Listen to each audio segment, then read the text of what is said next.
Hey everybody, RHYS Thomas here of the RHYS Thomas Institute of Energy Medicine and the RHYS Method coaching programs. I'm back again, day 6 of the 10 heart tips, tip number 6. And the reason I'm doing this is that we've picked a theme this year for our Extraordinary Power event, which is our flagship event. It's a 3-day event at the end of this month, May 30th, 31st, and June 1st. And it's the opportunity for everyone who's been on my list and wants to find out what it's like to actually be in the school. What would it be like to actually have an entire weekend of being in the school, and not just in the school, but in the school on the favorite weekend that of all the weekends, which is the heart chakra weekend. It's heart-centered weekend. And what's it like to live a life of being fully heart-centered in your life? A heart-centered entrepreneur, a heart-centered mother, a heart-centered son, heart-centered friend. What would that be like? What would it be like to have that kind of energy where your heart is just radiating love all the time and you're full of yourself, you're full of that love? Well, tip number 6 is going to get into that.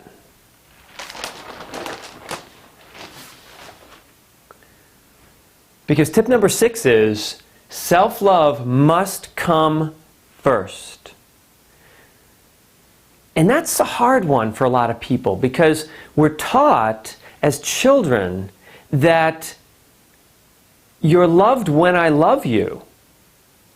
And that's a lie.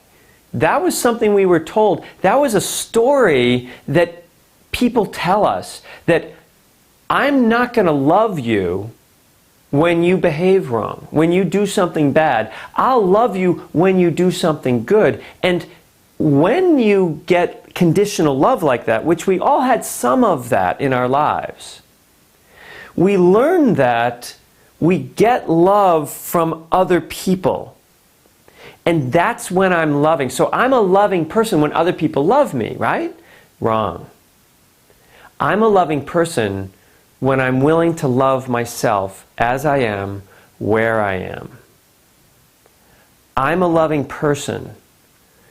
And when I'm a loving person, that's when I have what it takes to love someone else. And being a loving person means loving both your good, your bad, you're dumb, you're smart, you're mean, you're nice, you're loving, you're hating, all of you. Because you're all of it. Your humanness, your godliness. And so to love, to self-love must come first.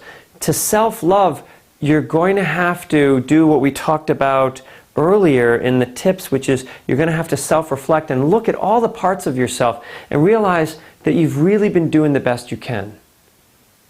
And that if other people aren't loving you, that's not a reason to not love yourself. So taking time to self-love. And self-love at first for most people is getting a massage or meditating more, or taking more time for yourself. But truly, deep self-love is giving yourself wonderful relationships, caring enough to feel how you feel about something, and asking for what you really want, not what you think they're going to want you to want or what you think they can give you. You need to feel deeply who you are and what you love about yourself, and then share that. Because the only real gift you have in the world is the thing that you're the most passionate and loving about.